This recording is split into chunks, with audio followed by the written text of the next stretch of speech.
Welcome to Silicon Valley Impact, where business insight meets startup innovation. And now, your hosts, Brian Sparks and Marian Bekkar!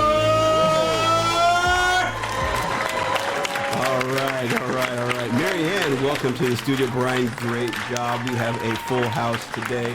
Welcome to Silicon Valley Impact. Get your blood pumping a little bit? I am. I'm into it already. I'm very excited. Yes. Yeah, okay. I love it.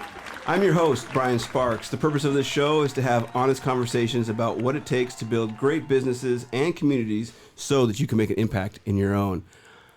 Marianne, in the house. Good to see you. Good to be here again, Brian. I'm so excited to be back, and I am looking forward to this episode because we are going to talk about your favorite subject. Oh, you know what it is? What do we? Femtech. Yes. Femtech. All right. Hit it. Females health. So with me today, I have three amazing investor and entrepreneur. I have Nola Masterson from Portfolia. I have Ariel from Red Tent PMGD, and then I have Shagun from Papaya. And both Shagun and Ariel are female founders, and Nola is a legend here in the Bay Area. She's an investor at Portfolia. So I want to kick it off to you, Nola. Describe what Femtech is to our audience. Happy to, but I want you to know I was also a founder. You are in a founder 1993. as well. Yep, we're going to talk about your journey. I want to hear all about it. Legends have done it all. I know. Exactly. Femtech was not a term until 2016. Interesting. I didn't when know that. a Danish woman named Ida Tin, who was an entrepreneur, coined the term. Okay. We started the Femtech Fund in Portfolia in 2018, taking her term, knowing that we wanted to invest in women's health. And that is what the term means. It originally started around menstrual cycle testing and fertility testing, but it's now the entire world of women's health. That's awesome. And disclaimer, we're going to talk about period. We're going to talk about ovulation. We're going to talk about, adult subjects. So if there are kids in the room, then that it might be a good time to send them somewhere else. And we're doing that because that's the topic of the startups, not the topic of the show, because we bring in these great investors and great startups, and that happens to be the startup concept exactly. with REI as well as Shagun. So I want to thank you both for being here. And in that process, we will get into those topics that are very sensitive. So those of you listening today and you're driving in the car and you got kids in the car, if you are sensitive to this or feel that this needs to be shielded from ears, then this is your am I saying this right? Is your disclaimer at this point? This is your disclaimer. Okay, I think we're good. Yeah. I think we get it. All right. Okay. Back to business. So Nola, tell us a little bit about your journey. So you started out as a founder. Walk us through it. Well, my journey started off in science. And then I went into a career in sales of science products. And then I went into the area of financing. I worked with venture capitalists in the early 80s, learned how to cook up a deal, put a board together. At the same time, I went to Wall Street and became the first biotech analyst for a company called Drexel Burnham Lambert and then Merrill Lynch, because biotech was really changing the way we were doing drug discovery. And I was really excited about it. I'm a big picture person, and I saw a big picture happening, and I wanted to help it. But I also personally wanted to help myself learn how money made money. And the only way I could learn that was to really get into the boardrooms with the venture capitalists and watch how they cooked up the deals, watched how they got syndications together, watched how they took the companies public, and then was able to aftermarket support companies that went public. So the whole financial backing of how you get companies up and out, especially science-based companies, was a learning curve for me. And it was also a learning curve at that time for the venture capitalists because most of them came out of engineering and they weren't familiar with biotech or what was going to be biotech. Because in the early 80s, it was a question, what was it, biotech or life science? What were we doing here? There were no products. So it's been a really good journey for me as a scientist to watch how this has happened. And getting back to the original subject of Femtech, what wasn't happening was women's health. Mm-hmm. We weren't doing any basic research on women's bodies. In fact, we didn't even use male mice or male rats in clinical studies, and women weren't allowed in clinical trials. So we need to make that happen. We need to undo the male-based drug industry. And I agree with that. I think I heard a statistic somewhere that 80% of doctors are not even trained on menopause, and menopause affects 100% of the women population, which is crazy to me. So now is the time to invest in femtech. It's a huge booming sector, and I think a lot of exciting startups are gonna come from it. So with that being said, Shagun, tell us a little bit about what you're building in the femtech space. What is your startup? Okay, so I'm building a company called Papaya. It's a menstrual pad, but it's a better and different type of menstrual pad. It works by solidifying blood, and so it's super dry. But because of that, we're also completely plastic free and fully compostable. And Shagun, when I met you, I was so impressed by you because you are only, you're in your early 20s, right? No, I look young. I'm 32. You're 32. Okay, you look very young. But I think what I was impressed is that you did your pad while in college, correct? So I've been working, sort of moonlighting on the pad for the past 6 years. Mm-hmm. I have had, till April of this year, I had a full-time R&D mechanical engineering job. So it's been sort of a, Yeah, and then the material of the pad, you're the one who came up with the concept, correct? From your mechanical engineering background. So coagulation is not new. We know how to do that. But using it in a pad, making it comfortable, that's what I did. I love that. So she used a concept that was existing and she did a pad that has never been done before. Mm-hmm. That's very cool, using your mechanical engineering background. And also, so I studied software engineering in college as well, and I was always in a very male-dominated field. Was it the same thing? Yes. In mechanical engineering? Yes. But, I've just been fortunate.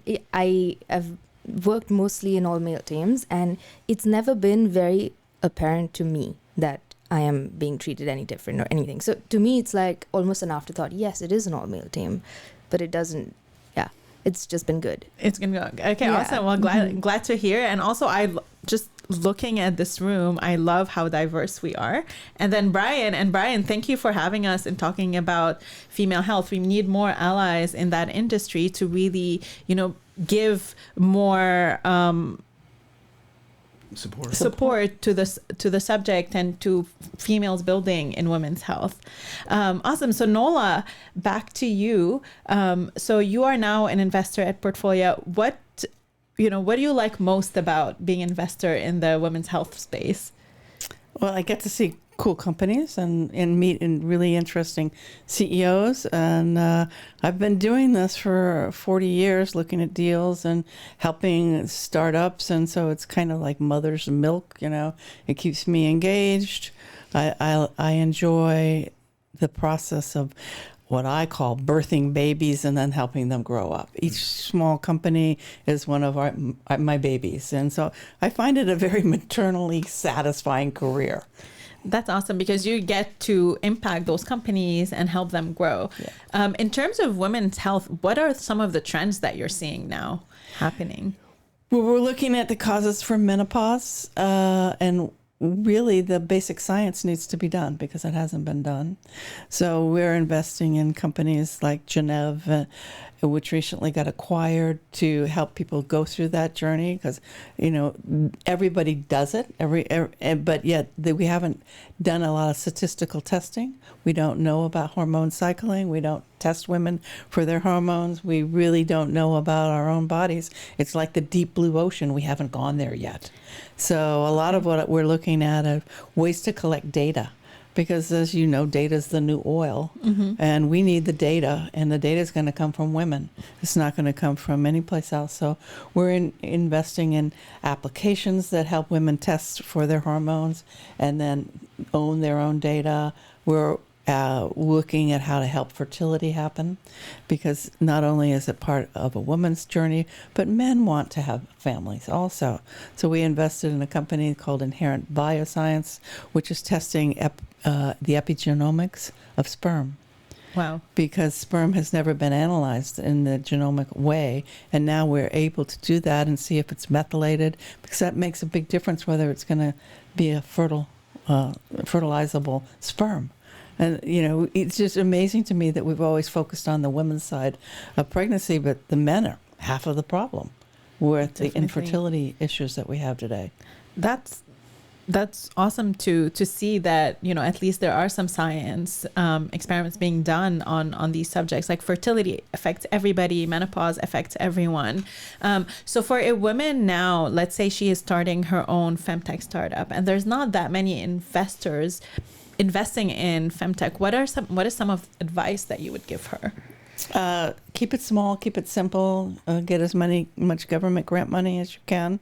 There are other venture capital firms like Portfolia, Steel Sky, Avestria, Coyote Ventures. There's women-led venture firms out that are looking to do this. The Healthcare Business Women's Association is having a pitch contest in Toronto next week. They only wanted women that own 51% of their company to pitch. So I think we're on a wave that's just starting to crest of people realizing that this has been an underserved market and that women have been not part of the game, and they should have been, because they actually see the problems and they have the body. So they know the problems, and they're huge markets. So let's go get them. I mean, because that's what venture capital is all about, is getting products into underserved markets. And I think something to realize is that 80 women make 80% of all the buying decisions here in the US, and 100% of the women are affected in women's health. So that's a huge underserved market. And actually, maybe a story on how I got into femtech is that I started this women founder community. We grew really fast, but then I realized that probably a third of the women in the community are building around women's health. So then I started learning more about it, and then we did a big event, and Nola was headlining that event a few months ago, and I know Shagun was there too. So it's definitely a growing market. Thanks, Nola, for sharing those insights. So Shagun, back to you. Tell us a little bit, what inspired you to start Papaya?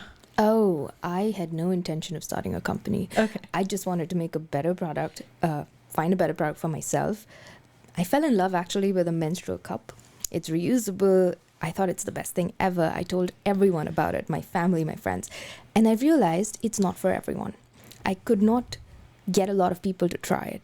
And it just made me feel like pads are not going anywhere. They've not improved, and it's been the same for a while. And if I'm going to make a product that's going to touch more people, it has to be what people already use. And so, how do you make a better pad? And almost immediately you realize that most pads are plastic or natural fiber, but they all work on absorbing. And most tests, by the way, this I recently found out, they don't, for pad testing, they don't use blood. They used salt water. And so to me, I was using my own menstrual blood, and so it was like not even a thing. Like I didn't even realize. And I realized, we can coagulate blood. We can use blood's own mechanism to sort of prod it and solidify and dry it. Once that was done, I was like, okay, my job is done. But then what now? It's just like sort of sitting on a shelf somewhere. And so the only way to get it to people is to start a company around it. So it kind of happened by chance. I was just making a product, and then I realized, now what? I love that. You were like so passionate about the problem because you experienced it, that now you wanted to help other women around you. And I think one of the things that I love about Papaya is that you are helping your country, India, right? With it. Tell us a little bit about that. Yeah. So it was originally like, I come from India. I wanted to make a product for India, and we launched, we've been on the market for a couple of months, but we properly launched this last month, and it's been great. But pads are used everywhere. So India is going to be our first market, but I think like we're slowly going to be getting into other places as well. We recently got FDA registered, so I'm excited about that. Congratulations. Thank you. Okay, talking about, menstrual products, talking about fertility. Brian, how uncomfortable are you right now? Well, I'm just sitting back here absorbing, no pun intended, the information. But I think with the question I have, I don't know, Brian, about you, but you mentioned allies, right? And how can men be supportive in this? I mean, because I'm just sitting here listening, not knowing where to kind of step in and give my opinion. But what does that look like, Nola? I mean, you've seen so much in your experience. What would a good supportive male ally look like in this particular space? I wouldn't be here without the allies that I've had in my career. And what we need is men that will come in and mentor the CEOs and mentor the whole process and invest with other investors in women's health. Mm-hmm. So that's really where they could play the biggest role, is to just get into the game with us. Don't leave us alone. In the 80s and the 90s, they had women's clinics, and they didn't do very well because women didn't want to be outside of the normal care in a hospital setting. So what we're finding now is that, Femtech is not only needed as a venture capital source for new ways of taking care of women's health, but women's health is front and center, and women aren't bashful about it anymore. They're going, I need my doctor to know more than my doctor knows. And this is really where men can step up and say, it starts with education, it starts with reviewing the NIH SBIR grants for this, and not questioning that you think you know anything, because you don't. You don't have the body that I have, and you haven't done the basic research of why my body is different than yours. We know a lot about men's bodies. We just don't know a lot about women's bodies. Let's get curious about women's bodies. I realize that there's a massive market, right? Lots of women in the world. Exactly. I also realize, Marianne, largely based on what I've heard in this room about the skewed stats of who's in control of the money. So to your point, Nola, are you finding that men are generally interested in getting into this space and offering that kind of support that you just described? That's part A. And part B, is there some hesitancy on behalf of men to get involved because of squeamishness, because they're uncomfortable with the topic? The answer to part A is no, I'm not seeing it. That's why I'm asking for it. Mm-hmm. Part B is there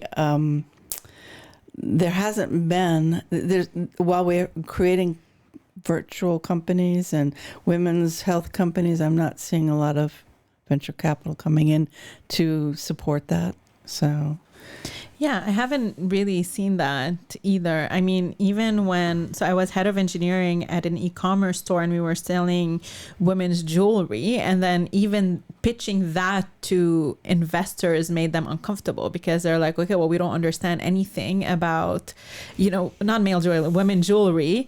So I'm not really sure that I want to invest in your company, even though we were making millions of revenue. So I can only imagine women's health and how uncomfortable they would be in the room. Yeah, they are uncomfortable with it, but they have wives and they have daughters. I don't know why they're so uncomfortable, but it makes them uncomfortable to talk about periods, to talk about menstrual cycles, to talk about fertility, just talking about it. Abortion, is a big topic too.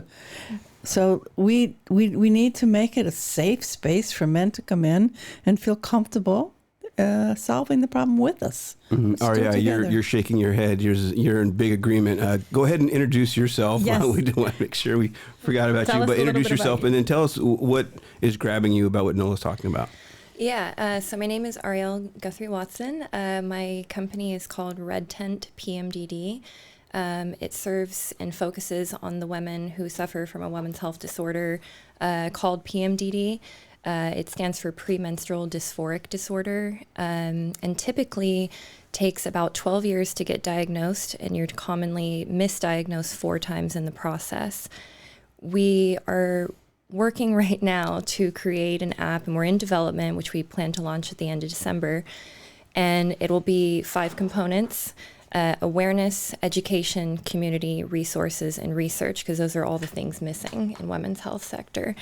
And that's partially what you're bringing up right now, Nola, which I really appreciate. I do think that the conversation shies away from women's health because it's been, for lack of a better reason, by society portrayed as a taboo topic in general. So we're not just getting past uncomfortable conversations that we don't want to have because maybe we're squeamish or things like that. It's generally considered rude in some rooms to even bring up the topic of menstrual blood or being a woman with a cycle. So we're fighting a lot. You know, it's not just that people aren't interested. It's not just they're shying away. It's that they generally don't care and they think it's right to not want to talk about it. They think they're doing the right thing, you know. As far as our app goes, though, what we intend to do is raise awareness through a cycle tracker that's very comprehensive, as well as mood, diet, water intake, medications you're on. Pretty much any and all data that you have on yourself we'll be storing. We'll never sell it. It's a safe space for women. We are not in the business of profiting off of women's suffering. We'll also have a report at the end of every month that will be designed so you can take it to your doctor so that you have a voice in your doctor's appointments. Because again, even going to the doctor, sometimes they don't want to talk about this. So the next component, again, will be education. Education is empowerment. We're lacking it. And when you know about yourself, you can make better decisions for yourself that make your life better.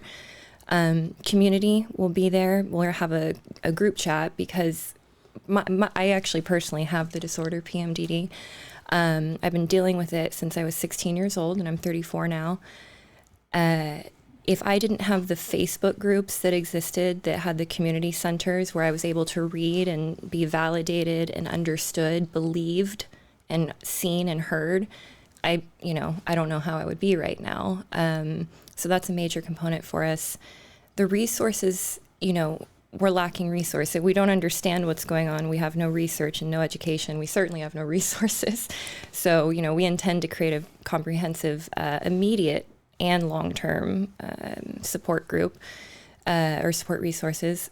And the research will be going on kind of in the background. We will be one of the first fully comprehensive apps for this, and our research is going to focus very significantly on why this is happening. So what kind of insights do you get with this data? How can the person use it other than sharing it with their doctor, have a better quality of life? Like, what are the top three? Yeah, I would say, so again, just self-understanding when you're in the midst of it and you understand that it will pass and it's not who you actually are, it's just a feeling. You're much more likely to stay around and stick through it. So predictability. Yeah. Okay. I would say predictability,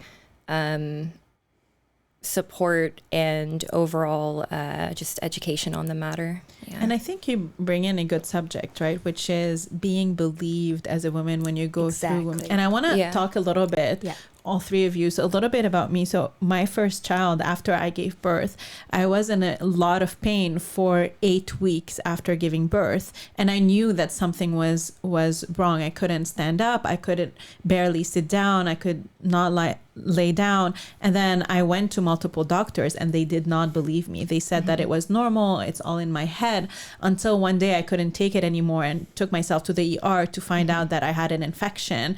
24 hours later, I was fine. They gave me antibiotics, but I was not believed, even though I went and I complained to many, many doctors. And a lot of women deal with that. And then as a result, have long-term health consequences. So I wanted to hear from you what your experience has been in that sense. So I got a quick question of clarity.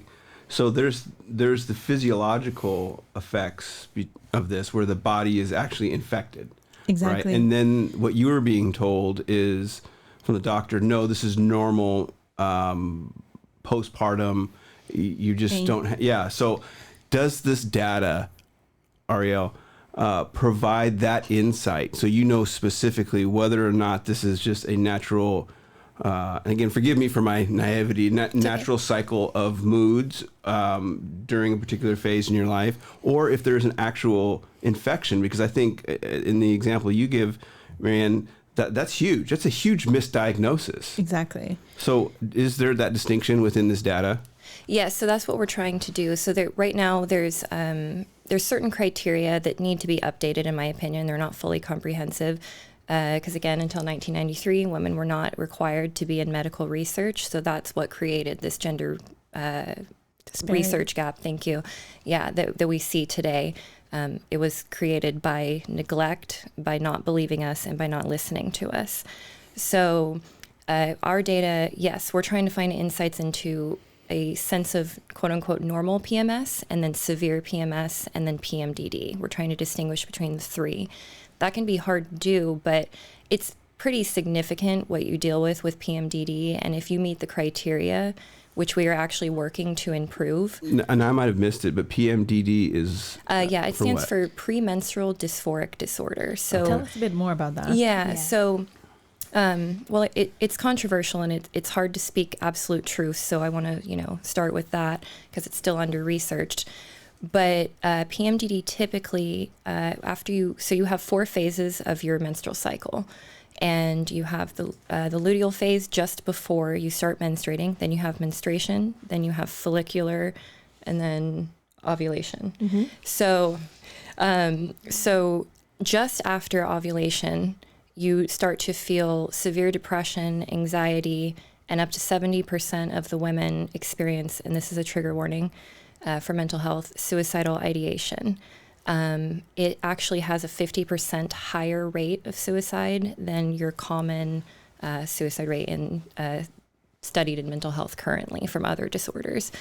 As far as, symptoms, it can range from physical symptoms. A lot of people experience severe swelling and inflammation, again, anxiety, depression, a lack of interest in your life, a lack of interest in what you're doing, and everything just kind of feels like this dark cloud suddenly comes over you and you're like, it's weird. Like I was fine yesterday, and you can't really explain it to anybody. And what's really hard is there's nothing to point to and say, this is what this, there's no test you can go and easily take. The only way that we're diagnosed currently is by having 3 consecutive cycles that have all the same symptoms only occurring in luteal phase. And what's the duration of a cycle? Because that could be a long period of time. It can be, yeah. So average is 26 to 30 days.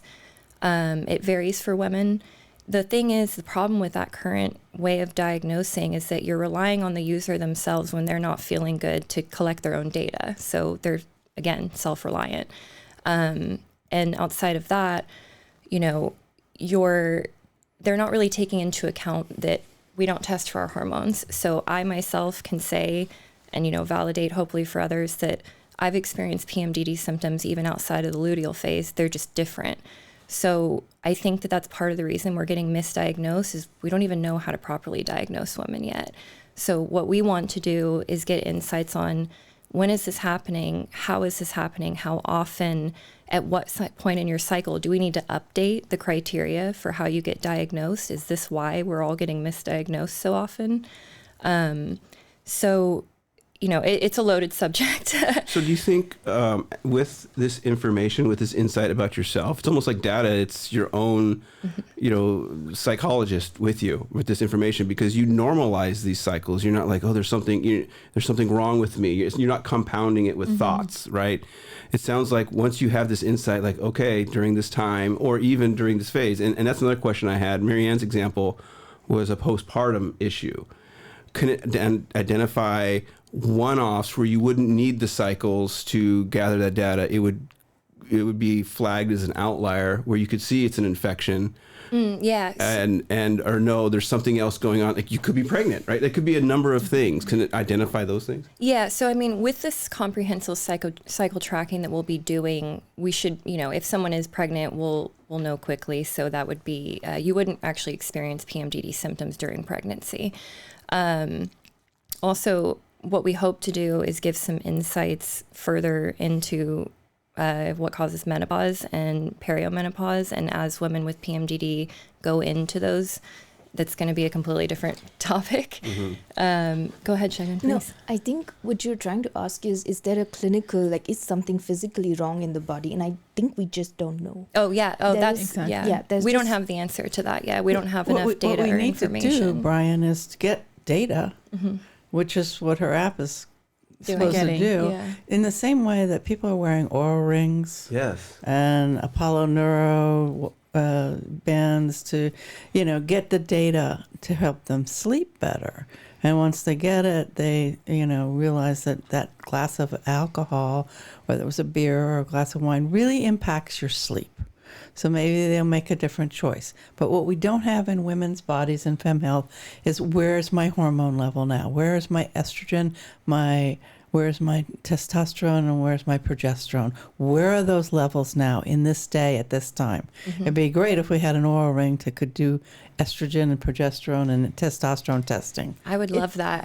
We plan to be compatible with all wearable devices. And I thought of things like, okay, well, we can consider body temperature, and we can do that in correlation with where women are typically at with this body temperature during ovulation. And that's the problem, is I would love for doctors to start testing our hormones, because they always refuse to. When we go to the doctor, they always say, well, I don't understand how that would solve anything. How would more insight not solve a problem? I think it's also like one-off things. Like one data point is not going to solve a problem, but it's going to empower the woman to know. Like, ideally, I would want to get like continuous monitoring. That's the ideal holy grail, I guess. But we're very, very far away. And so right now, one data point might not solve the problem, but it will over time with enough just patience and enough data. Yeah. And that is what we need. I didn't realize how little we know about women's health. It's crazy. Until 1993, there was Women were not allowed in clinical trials. there was no study made. Yeah. We were basically told that we're too complex and we can't be studied because of the cycle. True, but then it's also like counter, like it's stupid. And this is one thing I think maybe Brian was asking. I'm sorry, you're looking at me and I'm gesturing and I'm looking at Brian. I'm just listening and saying, oh, that's a valid point. Like these things are true. Like you guys are making great points. I'm also gesturing to Brian that we need to take a short little break right now. Sounds good. So just eating up, Brian. Yeah, I know. I don't want to butt in, but I'm going to go ahead and do that. We're just going to take a short break right now, and then we'll come right back. Marianne, you good with that? I am good with that. All right. All right. We'll You're be back listening soon. to Silicon Valley Impact on 92.9 FM. Sorry. All right. Thanks, Brian. Marianne, we're back. During the break, we were talking a little bit, Ariel, about a portion of that, piece of that you want to wrap up. So I'm going to hand the mic to you and go ahead and tap into that. Yeah, thank you. So unique sort of one-off insights that we can do. So we didn't understand that antibiotics can actually make things like birth control ineffective. So I hope to find small insights into different ways that we're being affected by medication that are altering our hormones, worsening them, making them better, making us fertile, infertile. Those are the kinds of things that seem like small insights and one-offs, but they're actually quite impactful for the future. That's a good add. Okay, so I have to have a question. Yeah, please. There's got to be a companion app for husbands where we can really get insight, to what's going on, so that we can put, and I'm not trying to make light of this at all, but I'm telling you, I think if you have a partner and you want to be in tune with them and know what's going on, I would want the insight. I don't know. Go ahead. That's a very valid point, and that's what Nola was saying, is that we need men allies. We need them to understand these problems and be our companion in this, especially if you have a wife and if you have a daughter. It's so important to bring education back to the men, but I don't think there's any companion out there.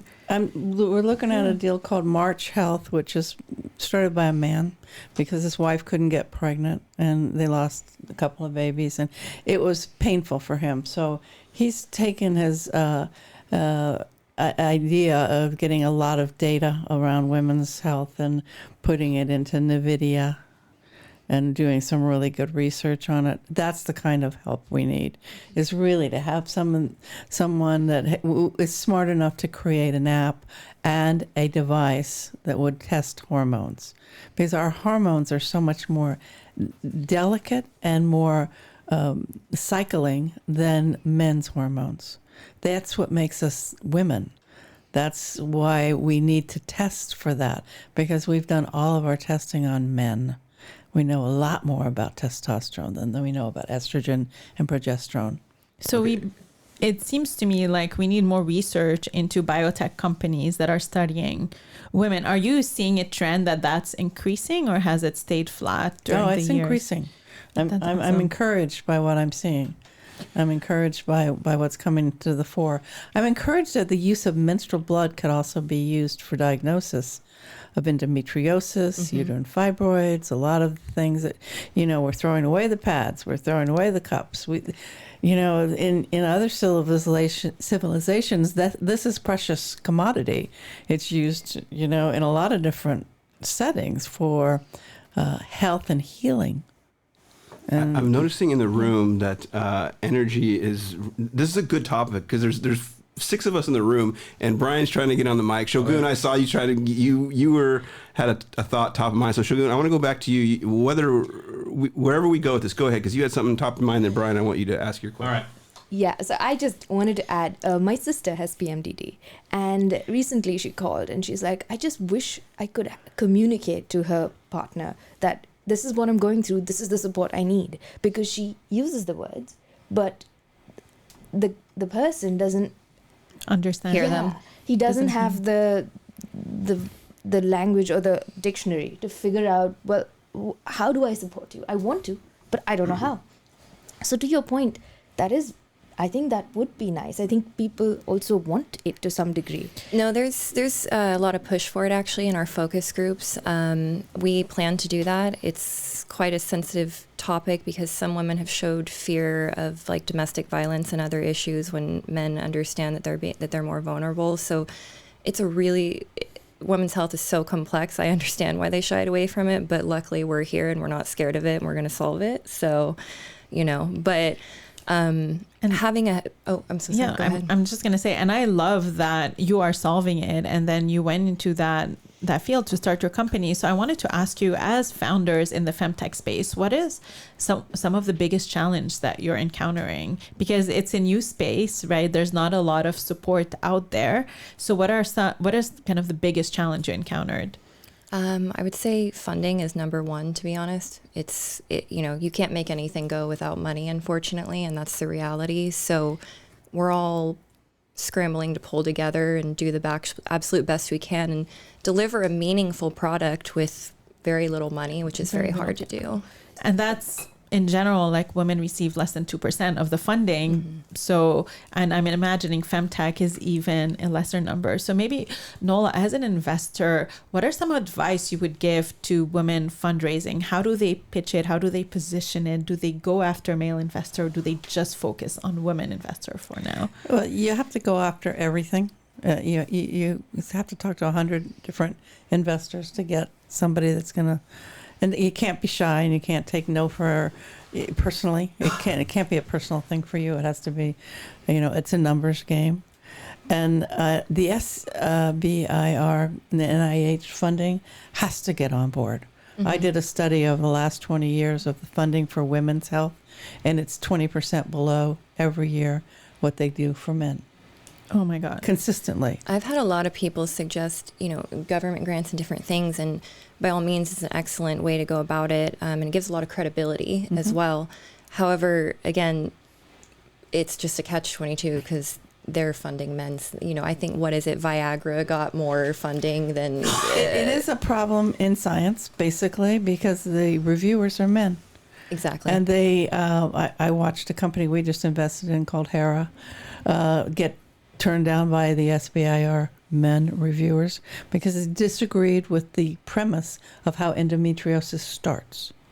And my question was, what do they know that we don't know? How do they know? They don't know how it starts. They don't know how hormones cycle, and they don't know how the changing in that cycle causes premenstrual syndrome. Yeah.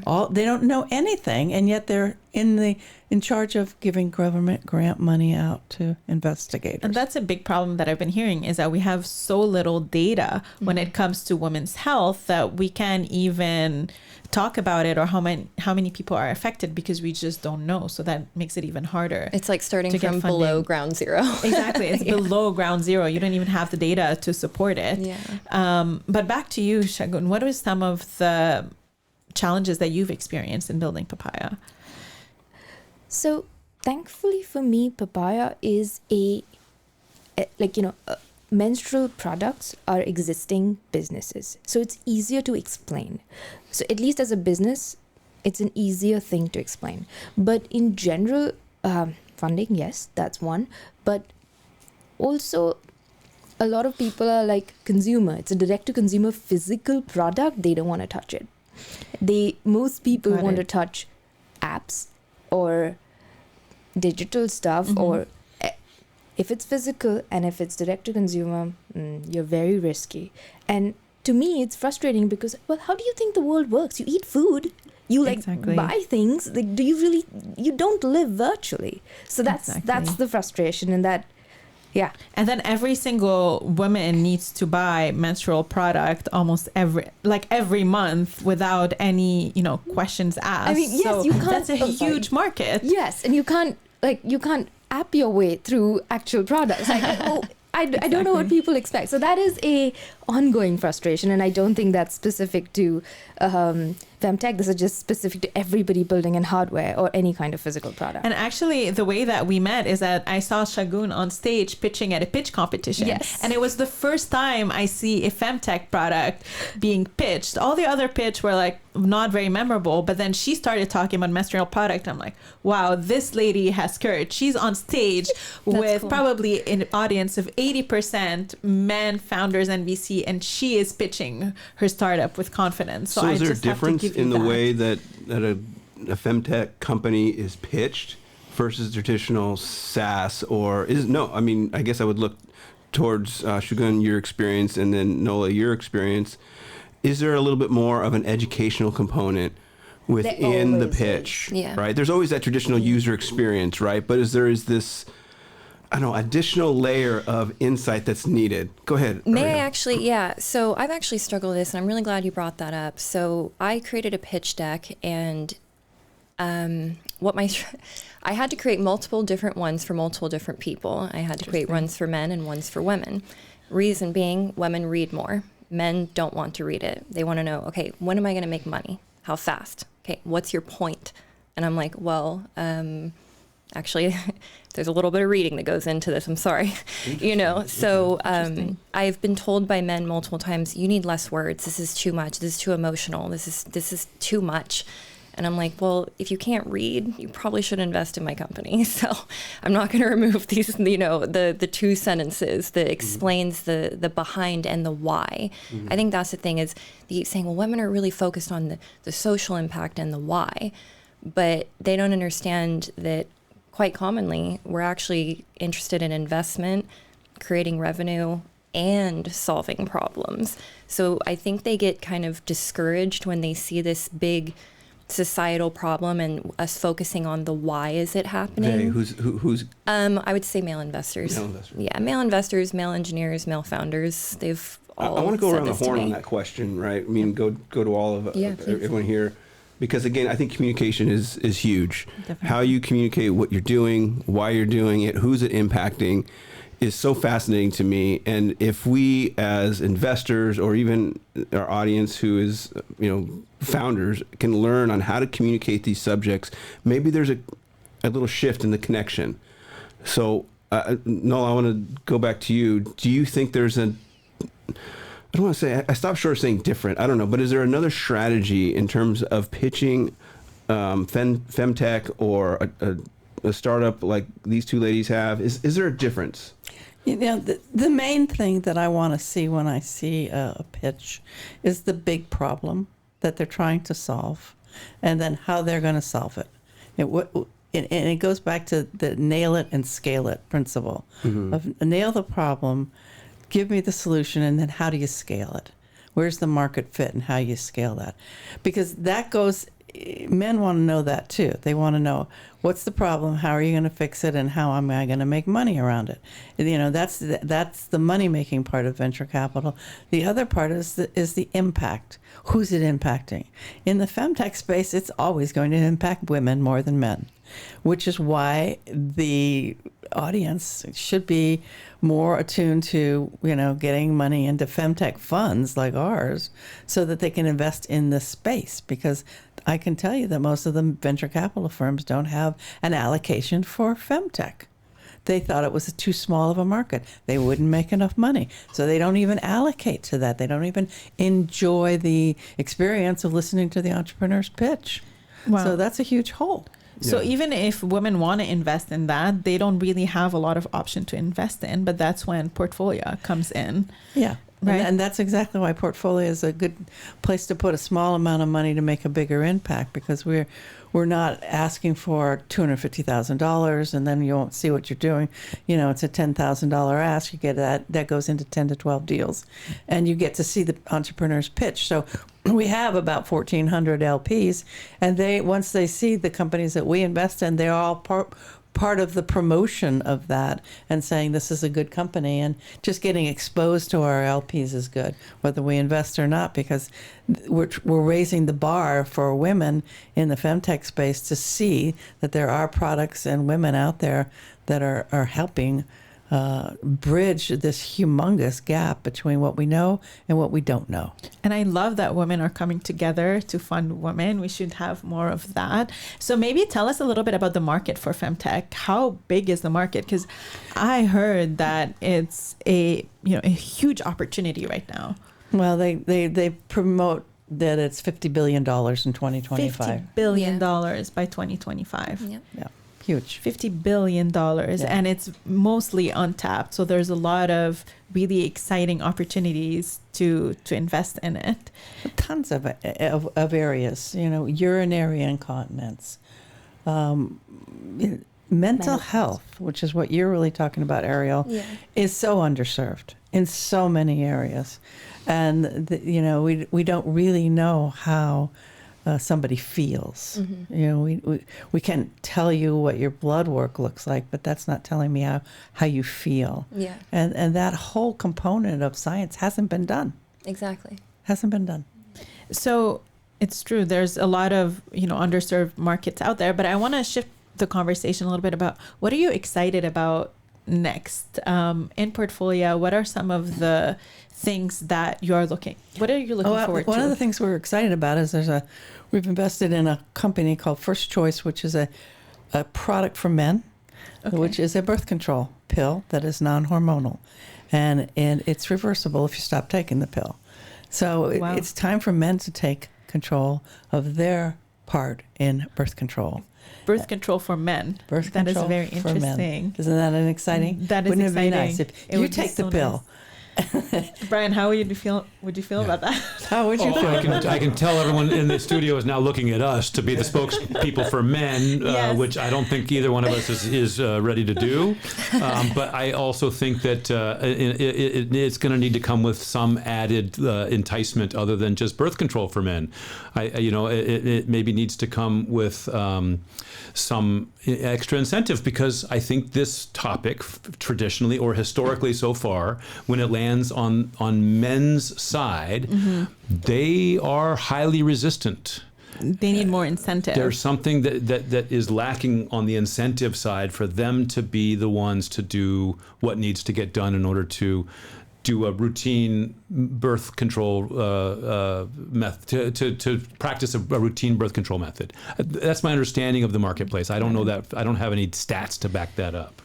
I guess I'm a bit surprised because our system is actually quite complex. So deposit makes severe health impacts, and for men, it's actually quite a simple system. And you guys just knowing what we go through just so we can be intimate and not have unwanted pregnancies. I wish it was incentive enough, but I don't think you guys, you haven't lived it. You know what I mean? You kind of have to live it to understand. Because the consequence doesn't land on our side. Exactly. Well, I mean, it does to some degree, but not Yeah. physically, right? Yeah. And maybe it's just a matter of, and listen, it's really tough as a man to come and chime in on this, right? I mean, Yeah, I'm so sorry. I don't mean to make you feel bad. but I think it's also important to. Well, it's also you wanted to know about how you could help as allies. This Yeah. is Actually, exactly, No, and I think that exactly the how you input is. can help I think us. that hearing the perspective of men is important. Yeah. We had somebody in here that and I don't want to reduce this to a thing that is trivial, but it may just be a function of coming up with the proper narrative that it makes sense in the minds of men. Rebranding it as the manly thing to do is what's going to get people. Indeed, Ooh, I love that, may be the Shagun. ticket, right? Is marketing more than as much, if Exactly. not more than anything. It's Go ahead, marketing Brian. and advocacy as It well. would marketing, advocacy, and awareness, and then again, this And is going to go back control to and empowerment. Yeah. Because men also would like, I mean, I have many men friends who are like, I would like to be more in control of whether or not I'm inadvertently impregnating someone. Mm-hmm. I mean, that's great. Everyone wants control. So this, if marketed right, could hopefully be good. Exactly. Well, I'm excited to learn more about it. Yeah, that's fascinating. I think it's great that you had that male perspective, because I think it shows the resistance of men to take their part in pregnancy, and yet they're really ready to make abortion illegal. And how do you think abortion happens? Because men are part of that problem. But you want to, But once again, that's male decision makers Yeah. forcing the issue onto the shoulders of women. Yeah. Right. It While just also not shifts. taking responsibility for birth control or anything. Yeah. Well, now they have a birth control pill that they can take. Yeah, and they can't regain argue that anymore. regain they that will control. have it. It's not there yet. You know, one thing I really want men to do is it's not just to believe us and listen to us, but you know that feeling you get, and this is for women too. This is something I've personally worked on to be able to be where I am today with my own mental health. That feeling that you get when someone tells you something you don't like hearing, and it just gnaws at you, and you're like, oh, I don't want to admit that. I don't want to talk about it. Do it. Do it anyways. Feel shame, feel embarrassment, feel bad. You will get over it. You will be okay. We're used to this as women, and we've had to deal with hard conversations without support or without question. So just lean into the uncomfortability, you know? If you start hearing about, menstrual product or ovulation, a lot of men, they just don't want to talk about it anymore. Like they want to leave the room. But instead, just lean into this uncomfortable and have those discussions, because it is important for us to have those discussions. I actually want to bring this back to the initial warning that we put on the show for kids. Why is this uncomfortable to talk about? Menstruation That's should true. not. People make party jokes. Why can't you start with also, this is a bodily function? At least for kids, this should not be a thing that's taboo. Yeah. I do understand the mental health component Yes, I've brought in for yes, sure, but that the I topic get. of menstruation should not be Kids withheld love from. mess. Yeah, and this they is should all- be taught about it, to be Yes. honest, from day one, because the lack of male education is the problem, so why wouldn't we start it Well, the name now? of your company, Red Tent, does that go back to the book? Yes, ma'am, it does. Which I read, which was What is the book? the book is called Red Tent. And it's essential. Oh, please go ahead. Yeah, and it takes place in a time far away, where women were sent into this tent during their periods to get together and have a week together. And as it happened in these tribes, the menstrual cycle all seemed to be the same, and it was a time away from the men. So maybe we go back to the red tent idea and say, invite you into the red tent Exactly. during the week that we are menstruating, so that you can see that we haven't changed that much, and you don't have to banish us from the civilization because we happen to be not pregnant that month, and the lining of our uterus is going away because we're not pregnant. Yeah. I mean, just make it simple for people to understand that the beauty of the women's bodies. I mean, it's just phenomenal that you can reproduce and have a cycle like this. So I'm on the other side of that. I've gone through perimenopause and menopause. And that's what happens when you stop producing the cycling hormones. And you usually have some a period of time where in the 5 to 7 years before you totally stop cycling, you have fluctuations in hormones which are out of the norm. And they make you feel like you don't like yourself anymore. You're going crazy. You'll have intermittent spotting. Mm-hmm. You feel like you were when you were 16 or 13 when you first got your period, and there was no regularity to it. So I mean, the balance of hormones during menopause is really not also being tested. So women with menopausal symptoms, which include hot flashes and not the ability not to be able to sleep at night because they're so it takes away from your ability to be a productive member of society. It's really real, and yet we haven't done any basic research on menopause. Menopause is very understudied. Even like I think 80% of doctors don't even learn about it. I think the number is higher. It's higher than that. Yeah. Well, they have at UCLA, I believe, they have a woman doing some research. It's everything hormones and neuroscience. And I think that's amazing because our hormones are directly connected to the neuroscience and mental health. And kind of quickly back to what you guys were saying about the partner support. This is something I do intend to do. It'll be after the app itself is, for the women first, for the people, I should say. I don't want to discriminate. And we're focusing very hard to make sure that is in the woman's control. You choose when to share it. You choose when to remove it. You choose who sees it. So that's a partner support, male support. Gosh, when you have that, to be honest, it's an amazing we need ally. Both men and women to work together to just make this world a better place. So I know that we have a few minutes left. Mm-hmm. So 1 minute left. So I want to end with just tell us how do our viewers and listeners stay in touch with you? How can they contact you? They can call me. What is I love it. So real on LinkedIn. Just stop by Isabel. Is there a website they can go to? Portfolia.co. Portfolia.co. Okay, perfect. What about you, Ariel? Yeah, so we have a website, Red Tent PMDD, and you can also find me on LinkedIn. My name is Ariel Guthrie Watson. Awesome.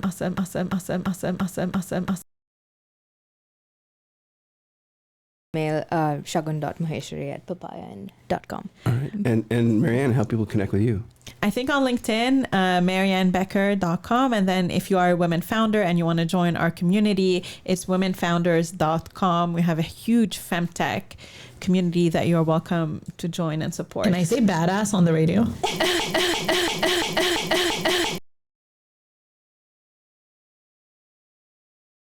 Meltdown over here. Well, I want to thank Shagun. Thank you for being here today. Ariel, thank you for being here. Nola, you're amazing. Thank you. I really appreciate you. And Marianne, hey, great job leading today. Appreciate you being here. Yeah, thank you for having us. Yeah, that was not an easy conversation to navigate. Bravo. All right. Well, I want to thank everybody for joining us today on Silicon Valley Impact. You can catch us here every Tuesday from 3 p.m. to 4 p.m. Follow us on Spotify where you can check out all the great shows. We'll see you all next week.